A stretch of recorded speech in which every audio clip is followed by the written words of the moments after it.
Eu sou o pastor Paulo Lomba, pastor da Igreja Batista de Brasília, e estou aqui mais uma vez gravando um vídeo sobre a carta aos Hebreus, capítulo por capítulo, e hoje eu quero falar no capítulo 9. O primeiro versículo me chamou muita atenção por uma frase muito forte que diz assim: ora, a primeira aliança tinha regras para a adoração e também um tabernáculo terreno. Esse texto é muito interessante porque, de fato, nós conhecemos o Antigo Testamento, o lugar de adoração que começou com o tabernáculo, e depois no Templo de Jerusalém construído por Salomão, existiam regras de adoração. Por exemplo, o povo que vinha uma vez por ano adorar, eles vinham e ficavam no pátio do templo. Adentrar no lugar santo, somente os sacerdotes poderiam acessar aquele lugar. Mas havia um lugar escondido, exclusivo, chamado Santo dos Santos, que era o lugar onde o sumo sacerdote entrava uma vez por ano. E um detalhe interessante é que quando o sumo sacerdote adentrava no lugar Santo dos Santos, nesse lugar, ele entrava com uma corda amarrada ao seu corpo, e essa corda ficava lá do lado de fora com os sacerdotes, porque ele tinha mais ou menos um tempo determinado para ficar lá dentro. Caso ele passasse daquele tempo, muito tempo, os sacerdotes não poderiam entrar para saber se aconteceu alguma coisa. Eles tinham que eles puxariam essa corda e trariam o corpo da pessoa, ou qualquer que tenha acontecido, para fora para poder cuidar dele. Mas acessar o Santo dos Santos não podia. E aqui no autor de Hebreus, que ele fala exatamente dessa simbologia, ele diz que havia regras para a adoração. Ou seja, havia os sacrifícios de animais, havia no livro de Levítico, se pode ler tudo isso. E também um tabernáculo terreno.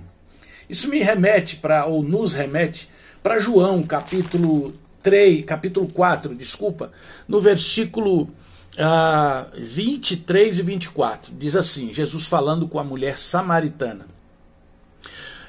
No entanto, está chegando a hora, e de fato já chegou, em que os verdadeiros adoradores adorarão o Pai em espírito e em verdade.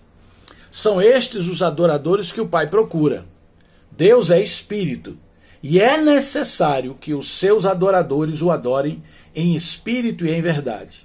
No capítulo anterior ainda, o capítulo 3, Jesus fala com um homem que foi procurá-lo, um fariseu chamado Nicodemos, que queria saber como é que fazia para essas coisas acontecerem, de onde é que Jesus tinha vindo. E Jesus disse, olha, você não pode entender essas coisas porque você não nasceu de novo. Então, existe um entendimento de que só quem nasce de novo, biblicamente falando, é que pode acessar as coisas espirituais.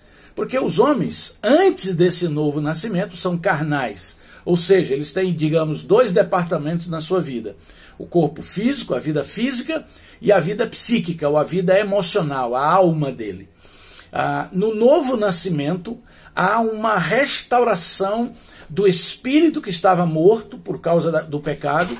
Então, é nesse espírito, nessa nova natureza, que Deus habita com o seu espírito e interage conosco. Quando o autor de Hebreus diz que existiam regras para a adoração, ele está dizendo também que hoje não existem regras para a adoração. O que existem são orientações, são princípios divinos para que o ser humano nascido de novo possa adorar a Deus. Quem foi que disse isso foi o próprio Deus. E Jesus disse, é necessário que Deus seja adorado em espírito e em verdade. Eu diria até que adorem no espírito e em verdade. Ou não dá para se manter diante de Deus um relacionamento de aparência, um relacionamento religioso, uma sequência de realização de ritos que vai fazer com que agrade a Deus. Aliás, muitas pessoas que são do Senhor têm essa defasagem de entendimento, e como eu falei no capítulo passado, eu vou tornar a repetir, que é muito importante, é que não é o fazer que agrada a Deus, mas o porquê fazer, porque você faz. É porque você reconhece a presença e a divindade de Jesus Cristo, a divindade de Deus, através do Espírito Santo também, porque nós adoramos ao Pai em espírito e em verdade, porque o Espírito sonda os corações e sabe o que está lá dentro. Então, não dá para criar rituais hipócritas diante de Deus. Nós podemos sim criar movimentos e práticas que as pessoas achem que nós somos uma pessoa espiritualmente sadia, uma espiritualmente alta. Mas para Deus o que vale é Ele olhar o coração, Ele olha a verdade que está no íntimo. A palavra do Senhor diz que Deus deseja que a verdade esteja no íntimo, está lá em Eclesiastes. E é muito importante a gente se lembrar disso quando adora a Deus. Obviamente eu não estou falando aqui de práticas ou de manifestações práticas de adoração, mas a adoração verdadeira é interior. É Deus quem recebe a adoração pela nossa vida. Agora, se eu sou um adorador de Jesus e eu tenho princípios de adoração, não é nem aqui nem ali, né? E mesmo dizendo isso, não é obrigatório você estar num templo para adorar como era no Antigo Testamento. Mas o que Deus quer é que a sua igreja se reúna sempre em torno do seu nome, e para isso existe a igreja, as comunidades em torno do nome, em torno de ideais, de valores, de resgate de vidas, de amizade, de suporte.